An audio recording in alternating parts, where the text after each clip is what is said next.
Cookies are a client-side approach for persisting a state information. Whatever the state you want to persist, you can use the cookies. And how the cookies are used, it is nothing but a name-value pair. So whatever the for the given name, you will have a value. So that is how you will persist the information. Whatever the information you want to persist as a state, you will have it as a name and a value combination. Okay, and this cookies is a client-side approach. Okay, then the browser will, whatever the cookies you have, browser will save that particular cookies into the system in some kind of a text files, and it will have the mapping for the website or the web application and the cookie. So browser will know which website has kept what kind of a cookie, so that it will be easily identified and retrieved. While cookie information is stored and retrieved by the browser, the information in the cookies travel within the HTTP header. So with every request, suppose if you are accessing particular web application for the first time, it will set the cookies, okay? And when it sends the response, as part of the response, the cookies will be set. The browser, once the cookies are set as part of a response, browser will make sure that that information is stored in some text files, and then henceforth, whenever there is a request, those cookies information will be passed to the server. That is how it will travel back and forth between the browser and the server. Site that uses cookies should not depend on their availability for critical features. The users can delete the cookies or tamper with them. So the disadvantage with the cookies is user can easily tamper those files, tamper that information, delete those cookies. That is how if the web application is having any kind of a functionality which is very crucial, that should not be using the cookies. So this is how the cookies work. First, you can see there is a request from the user. He makes a request, somesite.com. When that request comes to the web server, immediately page sets the cookie values as part of the response. So when it is setting when it is sending the response, you can see the cookies are set. Set cookie. The two cookies are set here. You can see name and the value pair. First cookie is name and its value is value. Second cookie is name2 and its value is value2, and this second cookie has a expiry date. So when there are two types, as we looked into in the previous, one is the persistent cookie and second one is the session cookie. The first one is the session cookie. First one is the session cookie, which does not have the expiry date. When that particular session ends, these cookies will be deleted. And second type is the persistent cookies. Even though session ends, as long as there is a expiry date is not reached, those cookies will persist. So you can see once the cookies are set as part of the HTTP response, then browser will store those cookies in some kind of a file, and whenever user makes another request, so whenever user makes another request, you can see here, this is the request, you can see those cookies information will be sent to the server. So subsequent request will be sending that particular information back to the server. You can see the name and the name2 cookies are sent back to the server, and based on those cookie values on server side, you can make appropriate changes or render page differently. So as we talked about, two kinds of session cookie and the persistent cookie. Session cookie doesn't have the expiry date. It will end as soon as the browser session ends. Persistence cookies will be available until the expiry date. How to use cookies? This is the example. Writing a cookie. This is the expiry date, time, current time, plus 1 day. So they are setting the expiry date as a 24 hours. This is a variable username, second variable Ricardo. Now, how to set the cookie is using this method set cookie. The first value will be the name, and second value will be the value. So this is the name and value pair. And the third one is optional. If expiry is provided, then it will become a persistent cookie. If it is not provided, then it will become a session cookie. Okay, the one important thing, right? Cookies must be written before any other page output. Before you do any other kind of a page output, the cookies should be written. And how we can read the cookies? You will check using the each set. Each set and all the cookie information will be stored in the super global, that is dollar underscore cookie. That is the super global, and you can access all the cookies inside. So in the previous slide, you saw you set the cookie called username. Then you are checking using the dollar underscore cookie super global. You are checking, you are providing the key username. If the value is set, then it will send the information as true. True means what? There is username set. This will become is set will return true, and this is not. It will become false. That whenever user is set, it will come to this part of the code, and what you are doing, the user name retrieved from the cookie is dollar underscore cookie username. Whatever information is there, you are displaying it on the browser. Echo will do that. So this is a static text, and this is from the cookie. That information is cookie. If it is not set, then answer would be false, and then not, this will become true, it will come here. So if that particular cookie is not found, if you want to take some certain actions, you can take in this part. What are the common usages? Remember me. I gave an example. Remember me. If there is a any sequence for the user, let us say particular web application, it provides a books, and where people can read the books. So whenever they close the session, you can remember what is the book and what is the page number that is stored. Whenever they come back, using the cookie information, you can take out that particular book, and that particular page can be displayed.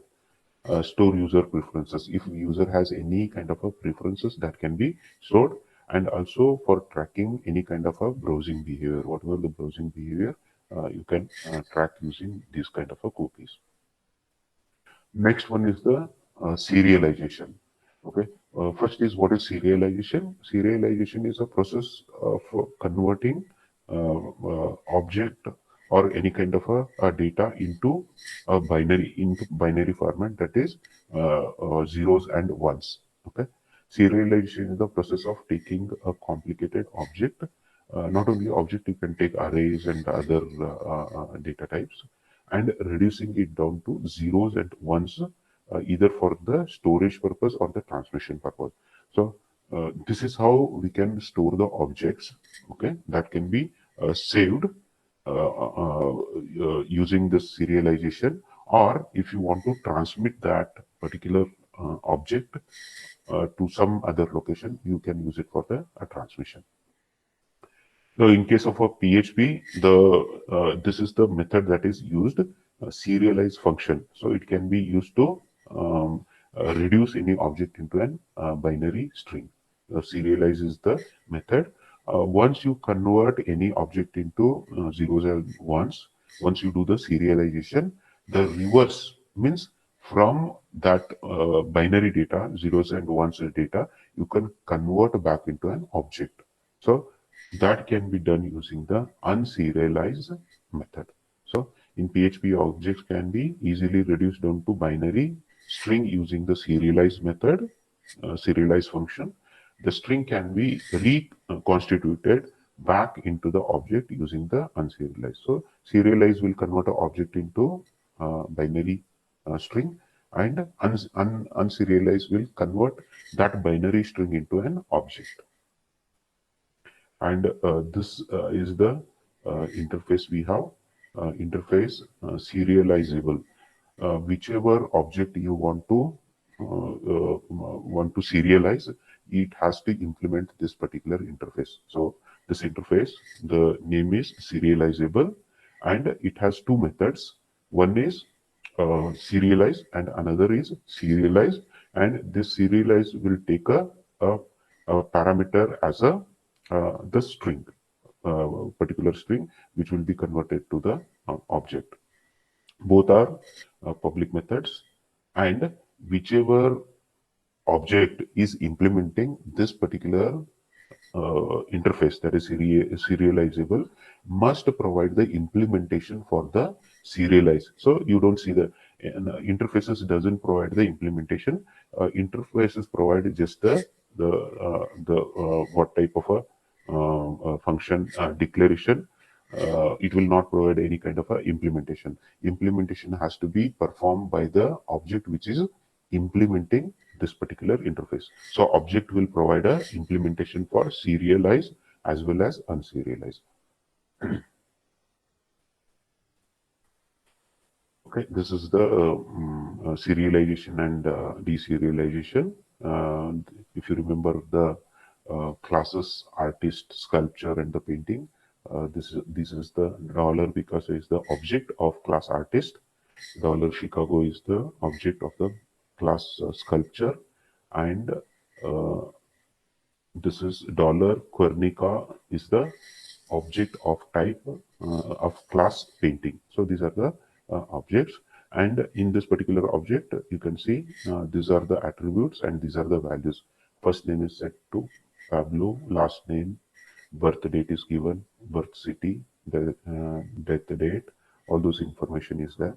When you call the serialize upon dollar Picasso, so you can see when you call serialize upon this particular method, it is converted into a binary string. So this particular binary string, it's not possible to read humanly.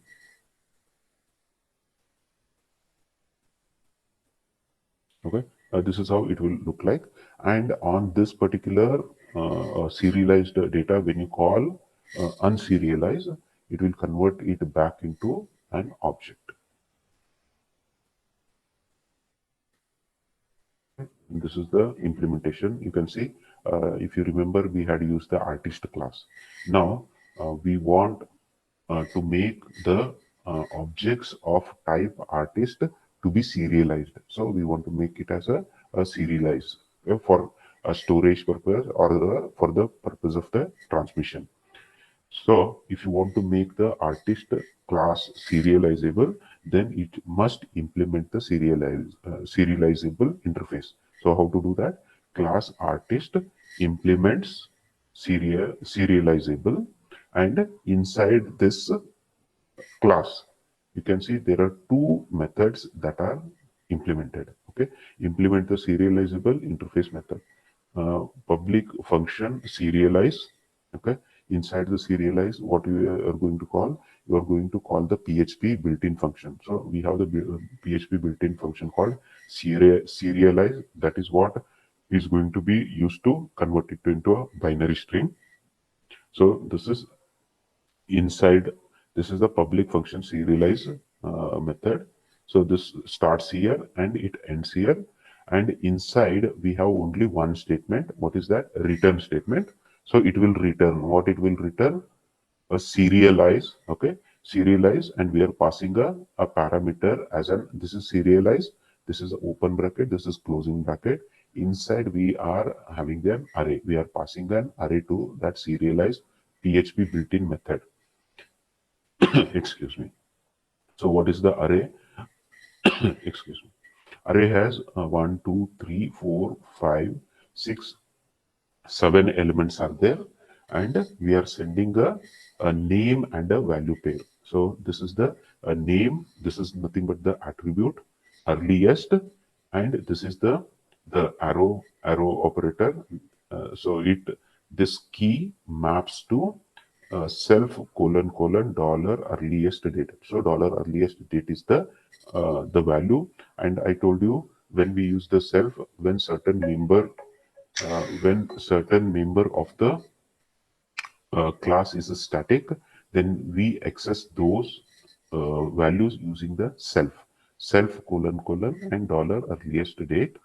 Then next key first map to dollar this. So if it is a non-static attribute, then we access those attributes using dollar this first name, then last dollar this last name, and so on. So this is the all the information. This is how we write the serialized method.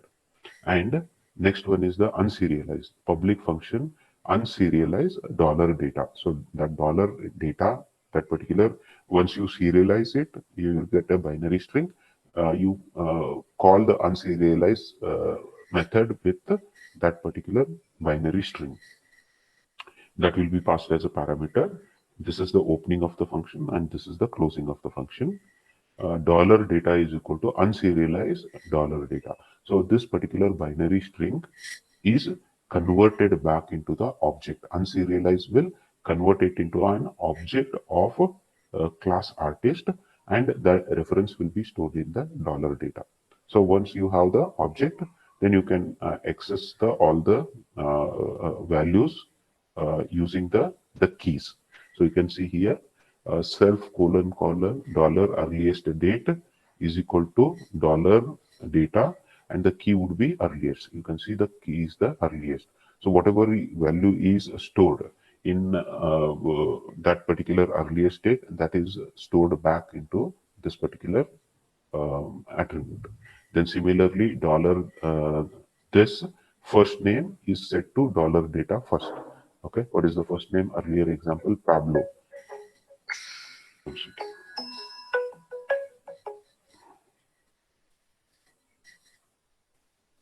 Okay. So that Pablo, that this first will be mapped to Pablo. That information will be stored back in this particular attribute of the object, and so on. You can see all the object will be constructed after you call the unserialized. You will have the object ready, which was earlier serialized. So this is the output. This is how it will look like. Okay. So if the data above is assigned to dollar data, then following the line will instantiate a new object identical to the original. So you can see here using this, if you assign this data to dollar data, then pass that as a parameter and call the unserialized method. This will return the original object.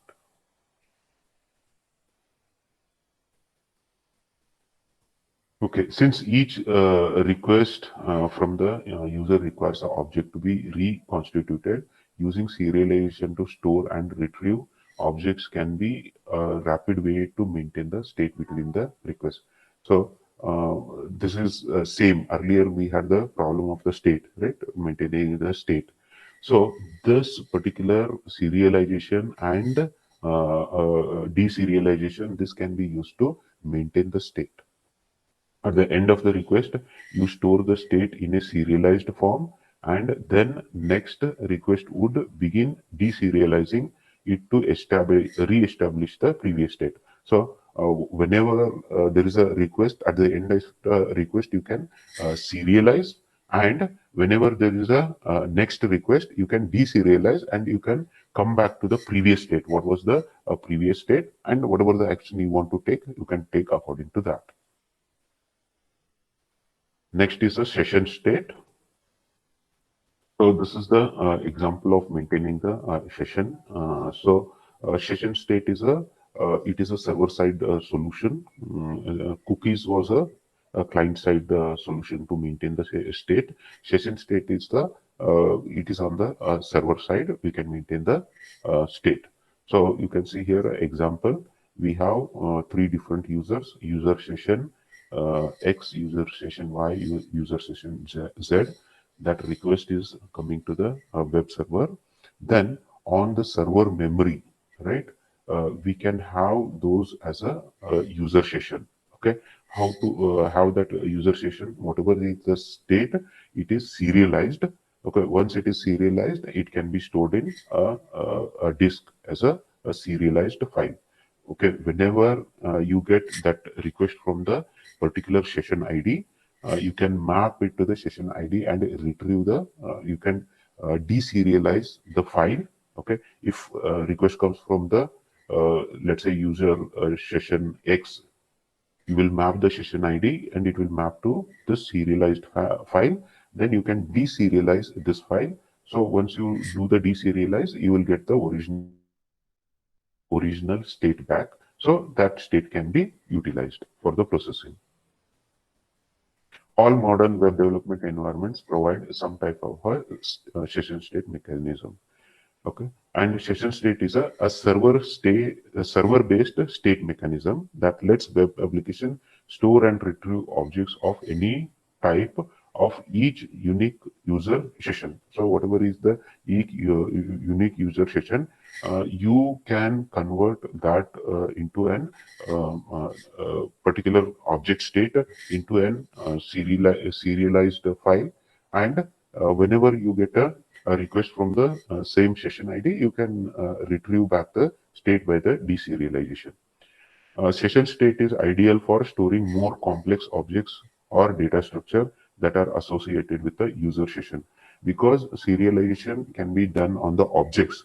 So whatever the objects, if it is very complex objects, you can easily store that kind of information for the user session. In PHP, session state is available to the available through the $_session super global. So $_ session will store the all the session information. That is the super global that is used. And in case of a before accessing the or enabling the any kind of a session, we must call the session_start method. That is a mandatory. So this is the example of how we can access the state. First thing is, this is the beginning of the PHP code. This is end of the PHP code. The first thing is you will call this session_start method so as to enable the session. So this will enable the session, and then you will we have all the session information stored in the $_session, right? So we can access $_session and provide the key as a user. I am checking whether a session variable user is set, whether it is available or not. So is set. If this is available, then this method will return a value of true. Then you will come in the true condition, user is logged in. So if this is available, then this method will return a value of true. Then you will come in the true condition, user is logged in. So you will know which user is logged in this particular scenario, because this session variable, user session variable is set.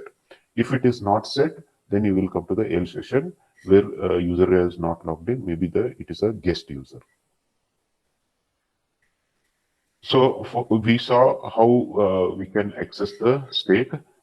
Next, we will see the how to check the session existence. This is the beginning of the PHP code. This is the end of the code. Then first you will call the session_start method. Always check for the existence of the object before accessing it. So how we can check in this particular case, this is the cart session. The cart information is stored in the cart session variable, and this $_session will have information about that particular value of the cart, which is mapped to the key cart. So you will look for the you will pass the cart as the key, and if it is set, it will return a true. In turn, it is false. Means if the cart is already set, you can directly come and you can access the $cart is equal to $_session cart. That information can be stored in the $cart, and the further processing can be done. Let us say the cart is not set. If that particular session variable is not set, then session variable can be set in this block. So if this returns false, this will be translated to, this is a not, it will become a true. In the true scenario, it will come here. This is how you can set the session variable. $_session cart is equal to, you are setting it with a new object, new shopping cart. Okay, and you can see session variables can be, it can be strings, arrays, or objects. Anything can be a session variable.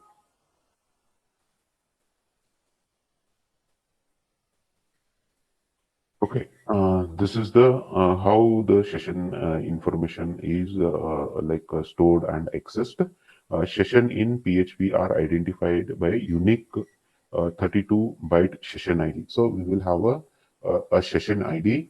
Each session will be uniquely identified by this session ID. You can see this. These are the different cards. Okay, session variables. And these session variables are identified by, you can see here, this particular shopping cart, it is from the user session X, this is user session Y, and this is user session Z, and each of those have a session ID. So unique session ID.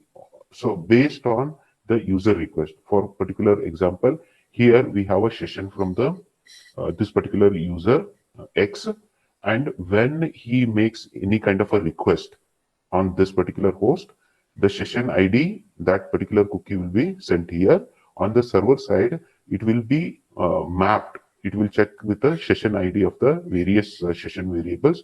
Whichever session ID maps, that session variable belongs to that particular user. Okay, this is transmitted back and forth between the user and the server via the session cookie. So we will have a session cookie, and this particular session ID is transmitted between user session and the on the server. Okay, and via the session cookie. So what is connecting is the session ID. All the information will be stored in the this particular session variable. So whatever the complex way you want to store, you can store it as an object, you can store it as a simple string, you can store it as an array. Whichever way you want to store, you can store that information. Once session ID is mapped, then you will get the all the session data. For a brand new session, PHP assigns an initially empty dictionary style collection that can be used to hold any state values for this session. So if it is a new session, then PHP will assign the dictionary style collection that can be used for storing the state values. When when the request is processing is finished, the session state is saved to some type of a state storage mechanism called a session state provider. So session state provider will once the request processing is completed, then what the state provider will store that particular information. When a new request is received for any already existing session, session's dictionary collection is filled with the previously saved session data from the session state provider. So session state provider will provide the previous session data. So that will be stored in the session's dictionary collection. It is possible to configure many aspects of a sessions, including where the session files are saved. So we can configure, we can do some kind of a configuration, and also we can do the configuration where we can specify where the session files will be saved. The decision to save the session files rather than in memory. Okay, in case of a ASP.NET, what happens is this session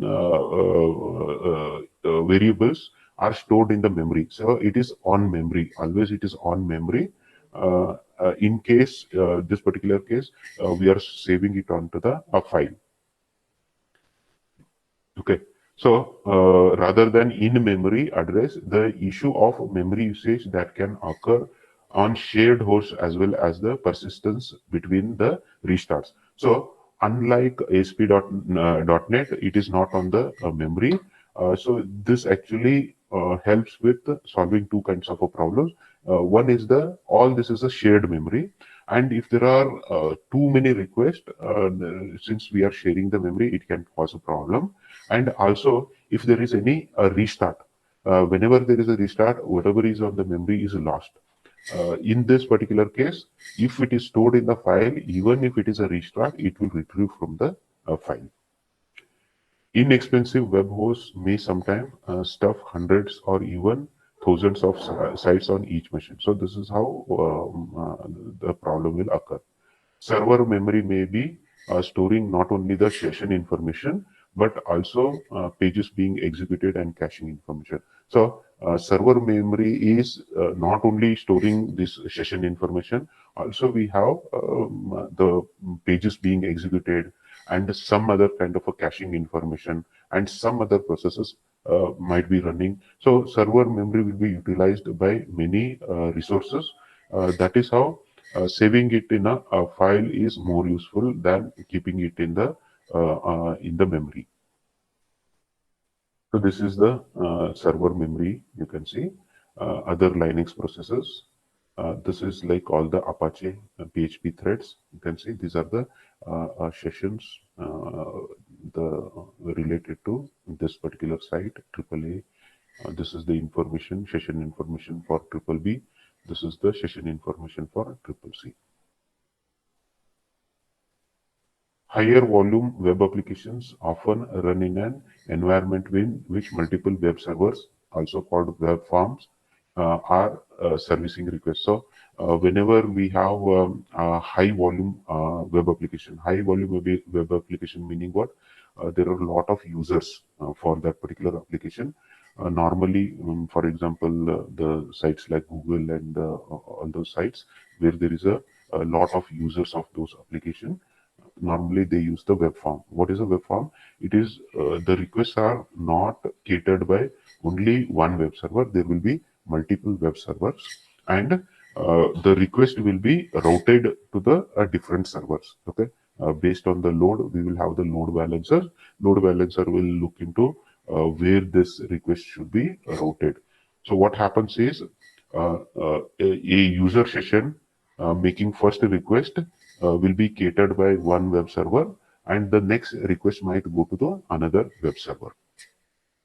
In such situation, in-process session state will not work. So what is happening? One first request went into one web server, and the second request might go to another server. If we have in-process session state, so means inside the process session state, that will not work because it might go to in the next request, it might go to another server. Since one server may service one request for a particular session, and then completely a different server may service the next request for that particular session. This is the problem with that. So this is the example how the request might get routed to another server. This is the web farm. So web farm is it has multiple web servers, and these are connected to load balancer. Load balancer is what? Whatever the requests that are coming in, it will make sure that it will distribute those requests so that the load on each of the web server is maintained at the same level. Here you can say the user request one came in, load balancer routed that request to this particular server. Then from the same session, user session, we got another request which got routed to second server. So if we have any kind of a in-process state information, then it will be lost, right? This cannot work out. Okay, there are two, for this particular problem, there are two categories of solution. Okay, first one, configure the load balancer to be session aware and relate all requests using the session to the same server. So we have to make this particular load balancer session aware. So it should be aware about the session. So if it is a session aware, what will happen when request one comes in, it is aware that it is coming from the user session X. When the and it will route to some server, let's say it gets routed to this server. When the second request comes to the load balancer, since it is session aware, it knows that it is coming from the user session X. Then what it will do? It will route this request to this particular server only. That is one solution. And second one is the a shared location to store all the sessions. Use a shared location to store sessions either in a database, a memcache, or some other shared session state mechanism. So the other way is using the a common shared location where all the servers have access, from where they will get the session information. So this is the shared location with memcache. You can see here, uh, load balancer gets the request, and the requests are sent to based on the what kind of a load it is. It is requests are routed to different web servers that are available in the web form, and all of these web servers they have access to the shared session server. This is a shared session server. All session information is stored on this particular server. They have access from where they will retrieve. In this particular case, even if particular request is from user session X, first request is routed to this, it will access the same session information. Then second request is routed to this web server, it will access the same session information from the shared server. Shared location configuration in php.ini. So what is this is how we'll set the this is the configuration file php.ini. So, and this has to be done on every server. Okay, all the servers which are in the farm should be having this particular configuration set. So we will have handler used to store and retrieve the data. So this particular handler will be used to store the session information as well as retrieve the information, and this is the path. Session dot save underscore handler is equal to memcache. Session dot save underscore path is equal to this particular path.